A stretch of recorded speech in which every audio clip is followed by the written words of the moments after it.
افتتاح کے موقع پر قرآن خوانی کرنا، نئے مکان، نئی دکان، نئی گاڑی لینے پر افتتاحی قرآن خوانی کرتے ہیں، اس کو ضروری سمجھتے ہیں، کیا یہ جائز ہے یا یہ بھی بدعت ہے؟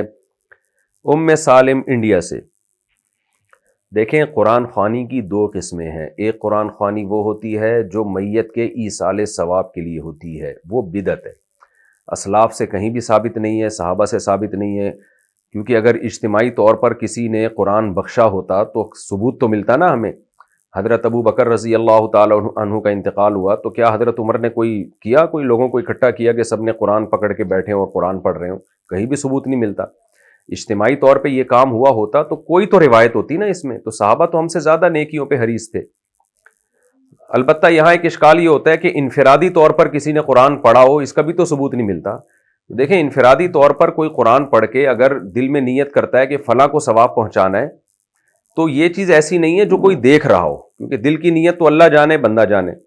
تو اس لیے اس کے نقل نہ ہونا اس کی علامت نہیں ہے کہ یہ عمل ہوا ہی نہیں ہے، تو اس کے بارے میں ہمیں خاموشی ملتی ہے۔ یہ بھی ہو سکتا ہے کہ یہ عمل ہوا ہو، کسی صحابی نے دل میں کوئی بھی نیکی کی ہو، چاہے تلاوت ہو چاہے نماز ہو، نیت یہ ہو کہ اس کا ثواب فلاں کو پہنچے، یہ بھی ممکن ہے اور یہ بھی ممکن ہے کہ نہ کیا ہو۔ دونوں امکانات ہیں۔ جب دونوں امکانات ہیں تو پھر وہ ہمارے پاس حدیث ہے کہ نبی صلی اللہ علیہ وسلم نے صدقے کا حکم دیا مرحوم والدین کے لیے۔ تو جب صدقے کا حکم دیا تو صدقہ بھی تو ایک نیکی ہے نا، تو احادیث میں جزیات کے ضمن میں کلیات بیان کیے جاتے ہیں۔ تو اس صدقے سے ہمیں یہ پتہ چلتا ہے کہ جیسے صدقہ ایک نیکی ہے اور دوسرے کے لیے نیکی کی جا سکتی ہے، تو نیکی دوسرے کے لیے کی جا سکتی ہے، یہ اصول ثابت ہوتا ہے۔ تو نیکی تو کوئی بھی ہو سکتی ہے اور اس سے اچھائی پروموٹ ہو رہی ہے نا، اس سے سوسائٹی میں چلیں، آپ اپنے لیے نہیں کر رہے تو مرحوم کے لیے ہی کر لیں نیکی۔ تو اس لیے احناف اسی کے قائل ہیں ان دلائل کی بیس پر کہ انفرادی طور پر کوئی بھی قرآن پڑھے یا صدقہ کرے یا کوئی بھی نیکی کرے تو جیسے اپنے لیے کی جا سکتی ہے، مرحوم کے لیے بھی کی جا سکتی ہے، لیکن اجتماعی سطح پہ جائز نہیں ہے۔ اجتماعی سطح پہ جائز نہیں ہے، کیونکہ اگر یہ عمل اجتماعی طور پہ ہوتا تو پھر یقیناً نقل ہوتا، کیونکہ پھر یہ ممکن نہیں ہے کہ صحابہ نے اجتماعی طور پر کوئی ثواب پہنچانے کا کوئی عمل کیا ہو اور ہم یہ کہیں کہ ہم تک پہنچا نہیں ہے۔ بھئی اجتماعی چیز تو ایسی ہے نا، ساری دنیا دیکھ رہی ہوتی ہے نا اس کو۔ تو اس لیے اجتماعی طور پہ قرآن خوانی یہ بہرحال بدعت عمل ہے میت کے ایصال ثواب کے لیے۔ کسی کے یہاں میت ہو گئی، اپنے طور پر کوئی قرآن پڑھنا چاہے یا اپنے طور پر کوئی صدقہ، سب سے بہتر تو ہے کہ صدقہ کریں جو حدیث میں منصوص ہے، جس کا حدیث میں صراحتاً ذکر ملتا ہے۔ جو حدیث میں صراحتاً جس کا ذکر ملتا ہے اس کو تو لوگ فوکس کرتے نہیں ہیں، جس کا اشارتاً مل رہا ہے یا صراحتاً نہیں مل رہا اس کو زیادہ فوکس کیا ہوا ہے۔ تو صدقات و خیرات پر زیادہ زور دینا چاہیے میت کے ثواب کے لیے۔ تو یہ تو وہ قرآن خوانی ہو گئی جو مرحوم کو ثواب پہنچانے کے لیے ہوتی ہے، تو میں نے بتا دیا یہ بدعت ہے۔ البتہ دکان کے افتتاح کے وقت یا مکان میں افتتاح کے وقت جب نیا مکان خریدتے ہیں، جانے کے لیے رہتے ہیں وہاں پہ، تو یعنی رہنے کے لیے جاتے ہیں وہاں پہ، تو وہ جو قرآن خوانی ہوتی ہے وہ از قبیل رقیہ ہے۔ رقیہ کہتے ہیں دم درود برکت کے لیے، تو یہ بطور دوا کے ہے، دوا۔ تو اس کے لیے قرآن و سنت سے ثبوت نہیں ہے، کیونکہ یہ بطور عبادت کے لیے نہیں ہے۔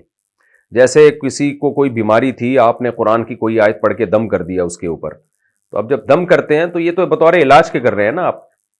تو بعض دفعہ کوئی آیت مناسب ہوتی ہے اس جو بیماری اس کو ہوتی ہے اس کے مضمون ہوتا ہے اس میں، اس آیت میں، تو ایک بطور تبرک ہے کہ شاید اللہ تعالیٰ اس مضمون کی برکت سے اس کو شفا عطا فرما دے، تو اس کے لیے ثبوت نہیں چاہیے، یعنی قرآن و سنت سے ثبوت، کیونکہ یہ کوئی عبادت والا عمل نہیں ہے، یہ رقیہ ہے۔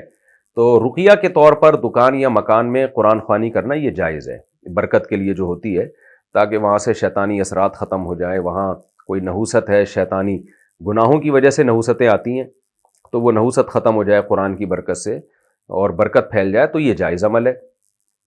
لیکن یہ کہ بعض علماء کہتے ہیں کہ لوگ جو ہے نا، اگرچہ بذات خود یہ جائز ہے، لیکن پھر لوگ ایصال ثواب والی قرآن خوانی اور برکت والی قرآن خوانی میں فرق نہیں کرتے، لہذا اس قرآن خوانی سے بھی وہ والی قرآن خوانی جو بدعت ہے اس کو شہ ملتی ہے، اس لیے بعض علماء کہتے ہیں اس کو بھی نہیں کرنا چاہیے تاکہ بدعت کا شائبہ بھی نہ ہو۔ لیکن بہرحال گنجائش ہے، اگر کوئی دکان یا مکان میں برکت کے لیے قرآن خوانی کرنا چاہے تو ٹھیک ہے، گنجائش ہے اس کی، ناجائز ہونے کی کوئی دلیل نہیں ہمارے پاس۔ ہاں یہ ضرور ہے کہ جو اصل کرنے کا کام ہے نا وہ لوگ کرتے نہیں ہیں۔ اب کرتے کیا ہے کہ دکان خریدی برکت کے لیے قرآن خوانی کی تاکہ اس میں نحوست نہ ہو، پھر اس میں برکت ہو، اور پھر اس کے بعد اگلے دن سے سارے نحوست والے کام شروع کر دیے، اس کے اوپر گانے بجانے بھی لگے ہوتے ہیں، کسٹمر کو جھوٹ بول کے مال بیچا بھی جا رہا ہوتا ہے. حدیث میں تو آتا ہے, روایت کا مفہوم ہے کہ یہ جھوٹ جو ہے نا تجارت میں, قسمیں اٹھانا, جھوٹی قسمیں, یہ مال کی برکت کو ختم کر دیتا ہے یہ عمل.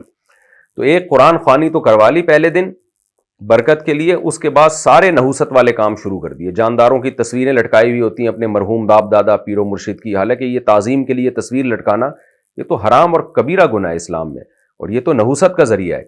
حدیث میں آتا ہے جس گھر میں تصویریں ہوں اس گھر میں فرشتے نہیں آتے رحمت کے, تو برکتیں کہاں سے آئیں گی اس گھر کے اندر.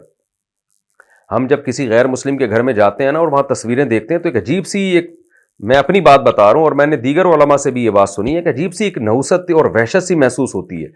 تو برکت تو وہیں ہوتی ہے جہاں جانداروں کی تصویریں نہ لٹکی ہوئی ہوں.